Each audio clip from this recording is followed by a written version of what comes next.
নবীজি বলছেন, আমি তোমাদেরকে 5টি বিষয়ের উপদেশ দিচ্ছি, যেই 5টি বিষয় আল্লাহ আমাকে উপদেশ দিয়েছে। আল্লাহু আমারানি বিহিন্নাল জামাত, প্রথমে হলো তোমরা জামাতবদ্ধভাবে থাকবে অবশ্যই। সুবহানাল্লাহ বলেন। কি বদ্ধভাবে? জামাতবদ্ধভাবে থাকবে। আর জামাত হলে তো সেখানে একজন নেতা লাগে, আর সেই নেতার মানে আনুগত্য করতে হয়, নেতার কথা মেনে চলতে হয়। এখন শোনেন, এখানে যারা আছি, জামাতের বাইরে থাকার কোনো সুযোগ নাই। সেটা যে কোনো জামাত হতে পারে। বিএনপির জামাত, জামাত মানে দল, জামাত মানে জামাত ইসলাম না, মানে তাবলীগ জামাত না, আবার অন্য কিছু মনে করবেন না। জামাত আরবি শব্দ, জামাত মানে হচ্ছে দল, একটা দল। কেউ হয়তো আওয়ামী লীগের জামাতে আছেন, কেউ বা বিএনপির জামাতে আছেন, জাতীয় পার্টির জামাতে আছেন, চরমরাই জামাতে আছেন, তাবলীগ জামাতে আছেন, জামাত ইসলামের জামাতে আছেন। এরকম থাকে না? থাকে কিনা বলেন? এই যে এইভাবে জামাতবদ্ধভাবে অবশ্যই থাকতে হবে, একা থাকার সুযোগ নাই। এখন বিষয় হলো কি ধরনের জামাতে আমি থাকবো, সেটা হলো পরের বিষয়। কিন্তু আগে তো জামাতবদ্ধ হয়ে থাকতে হবে। এটা কার কথা? আল্লাহ যে নির্দেশ দিচ্ছেন, রাসূলকে যে নির্দেশ আল্লাহ রাসূলকে দিয়েছেন, রাসূল সেটাই আমাদেরকে দিচ্ছে। এবার আসেন, জামাতবদ্ধভাবে না থাকলে কি ক্ষতি? আমার নবীজি একটা হাদিসের বর্ণনা দিতে গিয়ে বলেন, শোনো, তোমরা অবশ্যই তোমরা জামাতবদ্ধভাবে থাকবে, একাকী থাকবে না। কারণ একজন রাখাল যখন মরুভূমিতে চলে যায়, অনেকগুলো বকরি, একটা বকরির পাল, সেই বকরির দলের সে রাখাল হলো নেতৃত্ব দিচ্ছে, মানে দেখাশোনা করছে, পরিচালনা করছে। এবার পাহাড়ি অঞ্চলে মরুভূমিতে এই রাখাল বিশাল বড় বকরির দলের দেখাশোনা করছে। এবার বকরিরা কিন্তু এখন জামাতবদ্ধভাবে চলছে। কি বদ্ধ হয়ে? সকল বকরিরা, ছাগলরা কিন্তু জামাতবদ্ধ হয়ে চলছে, চলাফেরা করছে। এখান থেকে কোন একটা ছাগল, কোন একটা বকরি যদি মনে করে না, এই জামাত আমার ভালো লাগে না, আমি এই দলে থাকবো না, একা একা চলবো, এই মনে করে যদি সে গোপনেই অথবা আড়াল করে সে যদি জামাত থেকে, দল থেকে, বকরির ওই দল থেকে বের হয়ে যায়, বের হয়ে যদি একাই পাহাড়ে চলতে থাকে, চলতে চলতে জঙ্গলে যদি কাছে যায়, জঙ্গলের কাছে গিয়ে যদি সে চলাফেরা করতে থাকে, বলেন তো দেখি ওই জঙ্গলের ভিতরে সিংহ, বাঘ, শিয়াল থাকে কি থাকে না? থাকে। একজন রাখালের নেতৃত্বে যখন একটা বকরির পাল থাকে, সিংহ অথবা বাঘ সহজে সাহস করতে পারে না। রাখাল থাকা অবস্থায় ওই বকরির পালের উপরে ঝাঁপিয়ে পড়ার সাহস সহজে দেখায় না। কিন্তু এখন সিংহ তো দূরের কথা, বাঘ তো দূরের কথা, একটা বকরি যদি একাকী জঙ্গলের পাশে চলাফেরা করে, যার মনিব নাই, রাখাল নাই, কোনো দলের মধ্যে সে নাই, বলেন তো দেখি এখানে তো সিংহ লাগবে না, সিংহের প্রয়োজন নেই, বাঘেরও দরকার নাই, সামান্য একটা শিয়ালও যদি হয় সেও চেষ্টা করবে আগে ধরে সাইজ করি। কথা বলেন ঠিক কিনা? এ কথা কি ভুল না সঠিক? নবীজি এইভাবে উদাহরণ দিয়ে বুঝিয়ে দিচ্ছেন সাহাবীদের। ওই বকরির যেমন নিরাপত্তা নাই, ওই বকরি যেমন রাখালের জিম্মাদারির বাইরে চলে গেছে, ওই বকরি যেমন গোপনে আড়াল হয়ে গিয়া দল ছেড়ে বাইরে চলে গেছে, তখন সে রাখালের জিম্মাদারির বাইরে চলে গেছে। রাখাল জানেও না যে সে কোথায় গেছে, এজন্য তার ব্যাপারে কোনো তার দায়িত্ব নাই। ঠিক তেমনি ভাবে কোন মানুষ যদি আল্লাহর কোন গোলাম যদি কোন দলবদ্ধ ভাবে না হয়ে থেকে, জামাতবদ্ধ না থেকে যদি একাকী চলার চেষ্টা করে, তাহলে শয়তান বিভিন্ন ষড়যন্ত্র করে ওই বাঘ, সিংহ, শিয়ালের মতো করেই তারা যেমন একা পেলে বকরিকে আক্রমণ করবে সহজেই, ঠিক তেমন আপনি আমি একা যখন চলবো, জামাতের বাইরে চলবো, শয়তান নানামুখী ষড়যন্ত্র করে আমাকে আপনাকে ধরার চেষ্টা করবে। তাহলে কি জামাতের বাইরে থাকার সুযোগ আছে? তাহলে জামাতবদ্ধ হলাম, নবীজি বলছেন বিহিন্নাল জামাত ওয়াস-সামঈ ওয়াত-তাআত, তোমরা নেতার কথা শোনা আনুগত্য করো। নেতার কথা না শুনলে তাকে কি ভালো কর্মী বলা যায়? বলা যায় না। ভালো জনশক্তি বলা যায় না। এবার দেখেন নেতার কথা না শুনলে কি হয়। আমার নবীজি বড় একটা যুদ্ধে, তিনি যেই যুদ্ধে বেশি রক্তাক্ত হয়েছিলেন, দান দান শহীদ করেছেন, সেই যুদ্ধের নামটা কি বলেন তো? ওহদের ময়দান। কোন ময়দান বলেন? ওহদের যুদ্ধে। যারা এখানে জানেন ওহদ যুদ্ধের ঘটনা তো সবাই জানেন, অনেক ঘটনা, কিন্তু কিছু কিছু নতুন ঘটনা এখনো আছে আমাদের অজানা, আমাদের জানার বাইরে আছে। এমন কিছু ঘটনা আছে এই ময়দানে। আমার মায়ের ইতিহাস যারা জানেন, যুদ্ধের ঘটনা যারা পড়েছেন তাফসিরে, তারা জানেন যে মুসলমানেরা, মুজাহিদেরা এই যুদ্ধে প্রথম পর্যায়ে কিন্তু তারা বিজয় অর্জন করেছিল প্রায়, কিন্তু নেতার অর্ডারকে ফলো না করার কারণে, নেতার কথাকে একটু 19-20 করার কারণে এই যুদ্ধে মুসলমানদের পরাজয় হওয়ার মতো অবস্থা তৈরি হয়ে যায়। আমার বন্ধুগণ, যেহেতু নেতার কথার বড় গুরুত্ব, একটু সামান্য ঘটনা একটু বলে নেই, এরপরে আমি অন্যদিকে চলে যাব। আমার নবীজি আব্দুল্লাহ বিন জুবায়ের নামে সাহাবীকে ডেকে বলছেন, ও আব্দুল্লাহ বিন জুবায়ের, আমি তোমার নেতৃত্বে 50 জন তীরন্দাজকে আমি এই পাহাড়ের গিরিপথ যেখানে আছে সেখানে আমি তোমাকে নিরাপত্তার দায়িত্ব দিয়ে দিলাম, যাতে করে কাফের বেঈমানেরা এখানে ঢুকতে না পারে। 50 জন নিয়ে তুমি সেখানে যাও।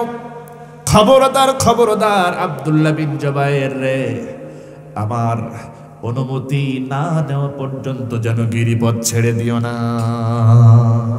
নবীজি কথা বললেন, দেখো আমার অর্ডার না পাওয়া পর্যন্ত তুমি যেন ওই গিরিপথ ছেড়ে দিও না। এটা হচ্ছে নেতার আদেশ। কার আদেশ? নেতার আদেশ। আমার বন্ধুগণ, যুদ্ধ যখন শুরু হয়ে যাবে, হঠাৎ করে কাফের বেঈমানেরা, তারা তো নানামুখী ষড়যন্ত্র নিয়ে এই যুদ্ধে হাজির হয়েছে, কারণ তার আগের যুদ্ধ বদরে আবু জেহেল সহ বড় বড় নেতাদের তারা কিন্তু হারাইছে। এই জন্য এই যুদ্ধে তারা পরিকল্পনা নিয়েছে যে কোনো মূল্যে মোহাম্মদ বিন আব্দুল্লাহকে শেষ করে ফেলবে। এই জন্য তারা কি কি ষড়যন্ত্র নিল, এক একজনকে এক একটা দায়িত্ব ভাগ ভাগ করে দিল, বন্টন করে দিল, যাতে করে কোনোভাবে মিস না হয়, প্রতিশোধ যেন দ্বিগুণ ভাবে আমরা আদায় করে নিতে পারি। 3000-এর বেশি সৈন্য তারা প্রস্তুত করে তারা এটাকে অর্ধেক করলো। খুব মনোযোগ দিবেন। এটাকে অর্ধেক করে অর্ধেক পাহাড়ের আড়ালে তারা লুকায়া রাখলো, সবাইকে যুদ্ধের ময়দানে হাজির করলো না, আর বাকি অর্ধেককে ময়দানে তারা হাজির করলো। আর অন্যদিকে কুরাইশ নেতারা, একজন কৃতদাস কালো মানুষ, নাম হলো তার ওয়াহাশী, এই গোলাম ওয়াহাশীকে ডেকে বলতেছে, শোনো ওয়াহাশী, তুমি তো গোলাম, তুমি তো কৃতদাস, কিন্তু তোমার ভিতরে একটা গুণ আছে, সেটা হলো তুমি তোমার ওই হাত দিয়ে দূর থেকে যদি বল্লম দিয়ে যদি তুমি নিশানা করো, তোমার ওই নিশানা তো মিস হয় না, ভুল হয় না। যেখানে নিশানা করো, বল্লম ছুড়ে মারো, সেই জায়গাতে লাগে, লক্ষ্যভ্রষ্ট হয় না। এবার শোনো রে ওয়াহাশী, তোমাকে একটা দায়িত্ব দিতে চাই, সেটা হলো এই বল্লম তোমার হাতে তুলে দিতে চাই। এই বল্লম দিয়া তুমি শুধু একজনকে হত্যা করবা, সেটা হলো মোহাম্মদ বিন আব্দুল্লাহর আপন চাচা আমির হামজা। এই ব্যক্তিকে তুমি খুঁজে খুঁজে বের করে হত্যা করবা। যদি তুমি এই একজনকে যদি খুঁজে বের করে দূর থেকে বল্লম ছুঁড়ে মেরে যদি তাকে হত্যা করতে পারো, তাহলে জিন্দেগির মতো তোমার গোলামি জিন্দেগি শেষ হয়ে যাবে। তোমাকে গোলাম থেকে আজাদ করে দেব, মুক্ত করে দেব, স্বাধীন করে দেব, তোমার আর গোলাম হয়ে থাকা লাগবে না। এমন প্রস্তাব দিল কুরাইশ নেতারা। এবার এই গোলাম ওয়াহাশী সে চিন্তা করতেছে, এই সুযোগটা হাতছাড়া করা যাবে না, আমাকে স্বাধীন করে দেওয়া হবে, মুক্ত করে দেওয়া হবে মাত্র একজনকে হত্যা করার কারণ বিনিময়ে। এবার সে বলতেছে ঠিক আছে আমি রাজি হলাম। এবার নেতারা তার হাতে বল্লম তুলে দেয়, খঞ্জর তুলে দেয়।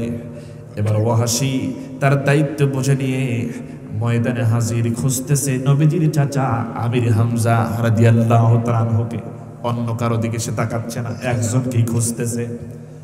এবার কুরাইশ নেতারা আরো 3 জন কাফেরকে বাছাই করে, তাদেরকে আবার আলাদাভাবে ডাক দিয়ে বলতেছে শোনো, তোমাদের 3 জনের কাজ হবে মুহাম্মদ বিন আব্দুল্লাহকে খুঁজে বের করবা, আর তাকেই শুধু টার্গেট করে তাকেই হত্যা করবা।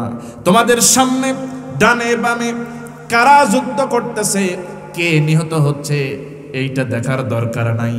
তোমাদের 3 জনের কাজ একটাই, সেটা হলো খুঁজে খুঁজে মুহাম্মদ বিন আব্দুল্লাহকে বের করে তাকে টার্গেট করে হত্যা করবা। এটাই তোমাদের কাজ। এই কাজ শেষ হলে তোমাদের আর দায়িত্ব নাই, তোমাদের দায়িত্ব শেষ। এইভাবে করে আলাদা আলাদা আলাদা করে দায়িত্বগুলো বন্টন করে দিল। এইভাবে সব তারা তৈরি করলো যাতে করে কোনোভাবে এই ময়দানে পরাজিত না হতে হয়। সেই ময়দানে আমার নবীজি উপস্থিত হয়েছেন 1000 মুজাহিদ নিয়া। কতজন? 1000। আর কাফেররা কত? 3000।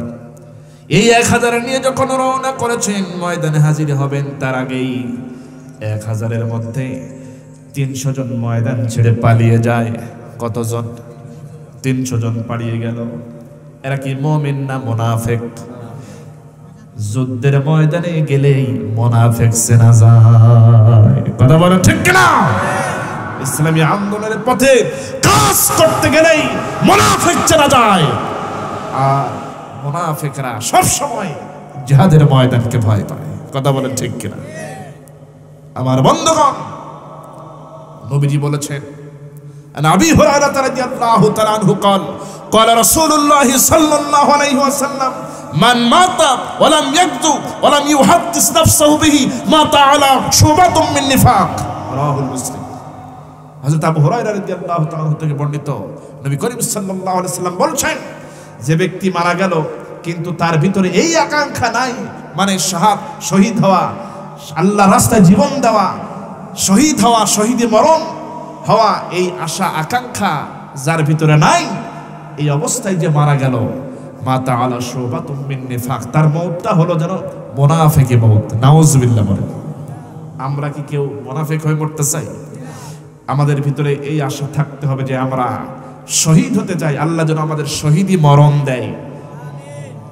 প্রত্যেকের ভিতরে থাকতে হবে, প্রত্যেকের ভিতরে। এখন যুদ্ধ সামনে আসুক আর না আসুক, লড়াই সামনে আসুক আর না আসুক, নিয়ত থাকতে হবে। এই নিয়ত থাকার কারণে আল্লাহ পাক অবশ্যই শাহাদাতের মর্যাদা দিতে পারেন। আমার বন্ধুগণ দেখেন, মুনাফিকদের চরিত্র তো যুদ্ধের ময়দানে তারা যেতে চায় না, ভয় পায়, পালিয়ে বেড়ায়। অথচ তারাও মুমিন, তারাও ঈমান এনেছে। আমার বন্ধুগণ, একজন সাহাবীর কথা মনে হয়ে গেল, বলবো নাকি? সাহাবী কিন্তু একজন অন্ধ সাহাবী। কি সাহাবী বলেন? অন্ধ সাহাবী, নাম আব্দুল্লাহ ইবনে উম্মে মাকতুম রাদিয়াল্লাহু তাআলা আনহু। তিনি হলেন আম্মা জান খাদিজা রাদিয়াল্লাহু তাআলা আনহার মামাতো ভাই।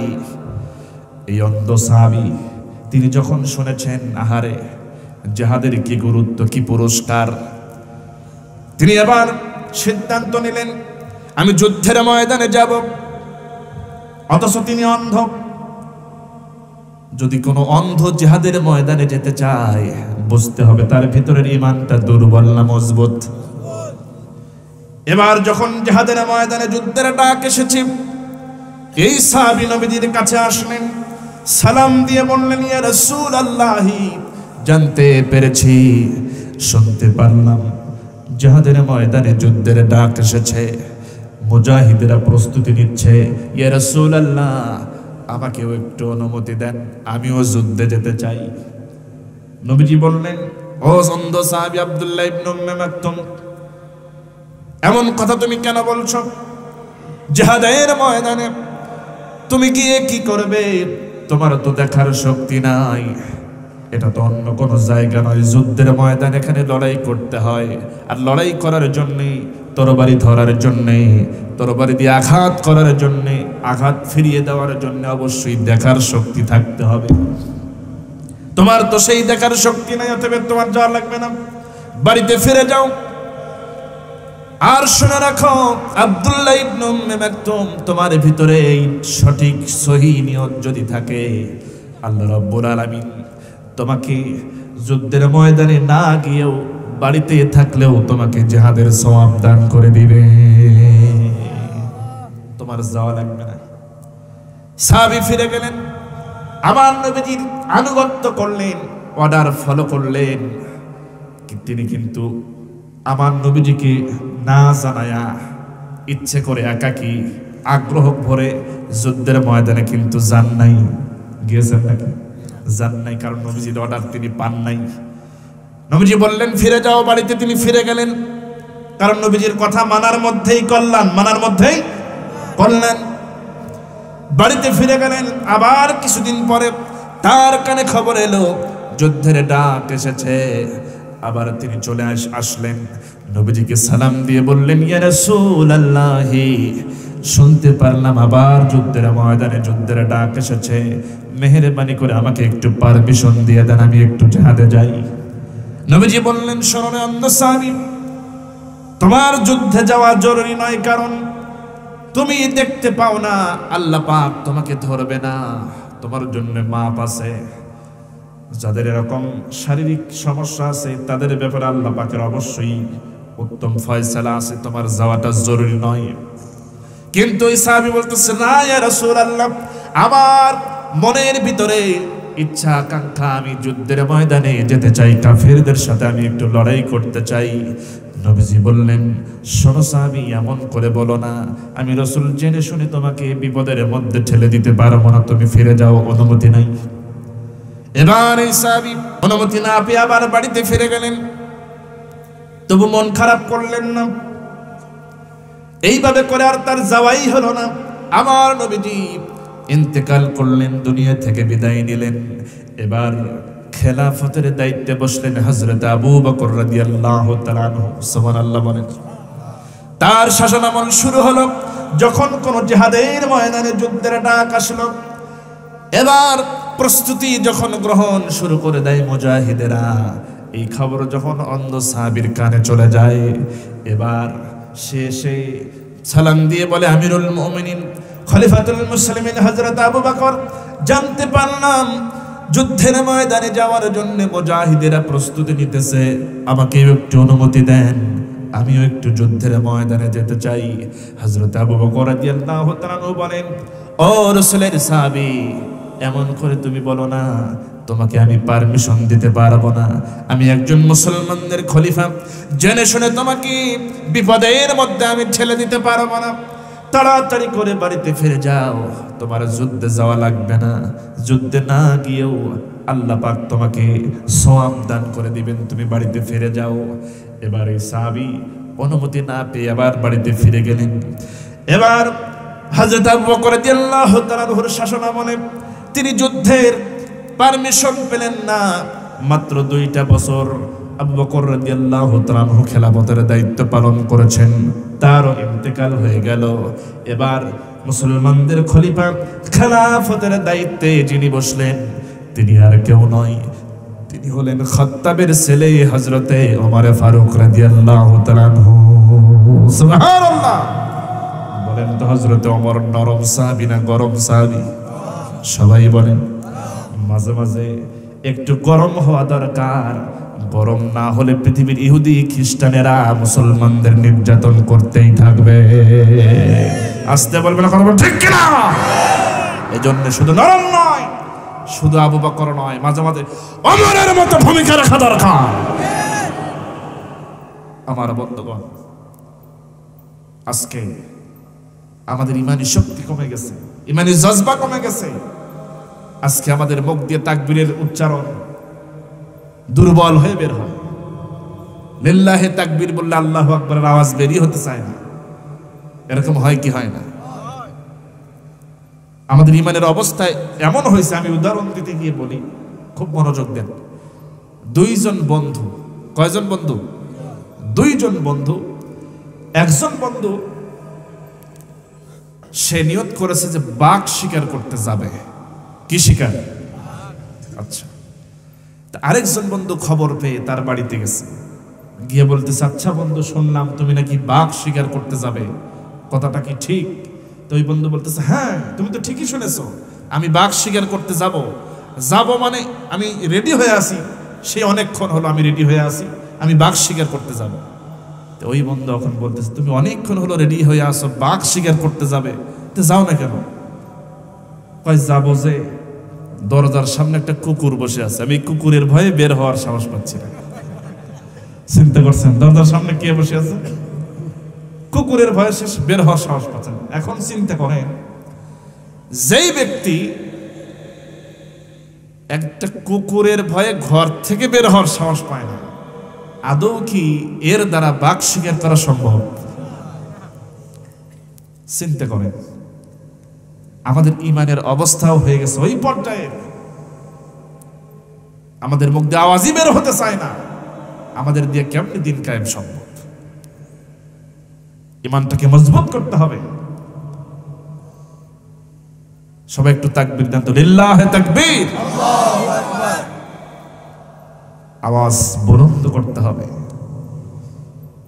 মুসলমানদের তো অস্ত্র বেশি ছিল না, সংখ্যাও বেশি ছিল না, কিন্তু সাহাবায়ে কেরাম যখন যুদ্ধের ময়দানে আল্লাহু আকবার স্লোগান দিয়ে যখন ঝাঁপিয়ে পড়েছেন, তখন কাফের বেঈমানদের হাত থেকে তরবারিগুলো ঝন ঝন করে মাটিতে পড়ে গেছে, শুধু আল্লাহু আকবার আওয়াজ শুনে বলেন আল্লাহু আকবার। এটাই হলো বড় হাতিয়ার ছিল তাদের। আল্লাহু আকবারের স্লোগানের পাওয়ার এতই মজবুত। সম্মানিত হাজির, যদিও আজকে এই তাকবীরের আওয়াজের মধ্যে অনেকে জঙ্গিবাদের গন্ধ খোঁজে, এরকম আছে না?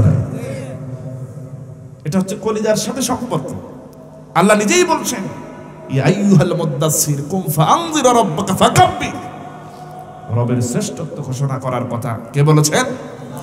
নবীজিকে বলছেন। তাও সেই তাকবীরের আওয়াজ যারা যত কিছুই খুঁজুক, যত কিছুই বলুক, মুসলমানদের কলিজা থেকে কেড়ে নিতে পারবে? তাহলে আওয়াজ আসতে হবে না জোরে?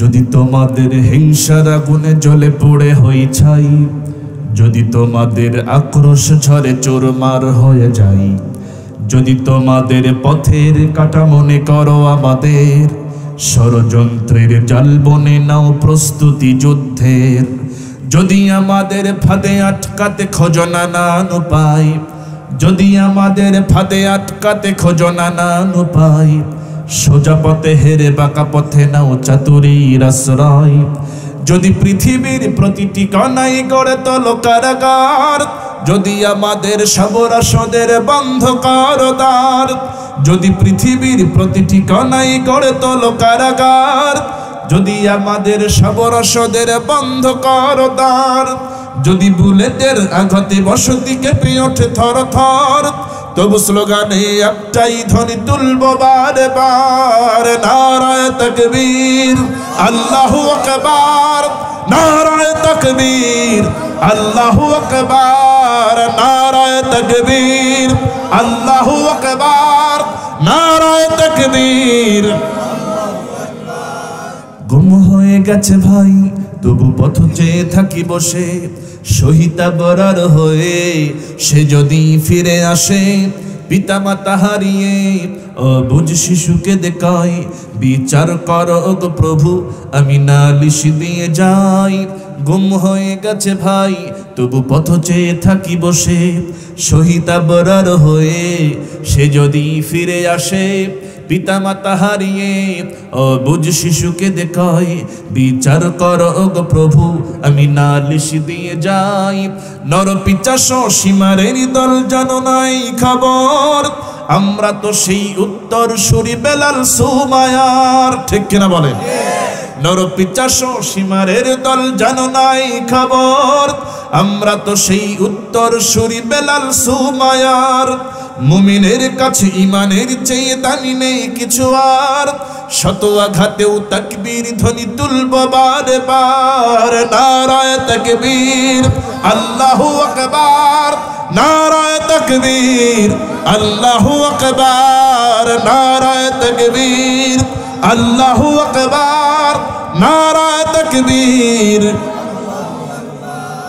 মেরেছো অনেক সয়েছি ব্যথা ঝরেছে রক্ত কত তবু জিহাদের ডাক আসে যদি না শুকাতেই ক্ষত ঘরে বসে কেউ রইব না ঠুনকো অজুহাতে যাব রাজপথে জীবন বিলাতে আলী হামজার মতো ঠিক কিনা মেরেছো অনেক সয়েছি ব্যথা ঝরেছে রক্ত কত তবু জিহাদের ডাক আসে যদি না শুকাতেই ক্ষত ঘরে বসে কেউ রইব না ঠুনকো অজুহাতে যাব রাজপথে জীবন বিলাতে আলী হামজার মতো মুসলমানের প্রতিটি ঘরে জেগে আছে তিতুমির প্রয়োজনে ফের পাশের কেল্লা করবে নবীন বীর মুসলমানের প্রতিটি ঘরে জেগে আছে তিতুমির প্রয়োজনে ফের পাশের কেল্লা গড়বে নবীন বীর ভুলে যাব দলকে কোন মতের একজনই রাহবার একটাই সেই স্লোগান হবে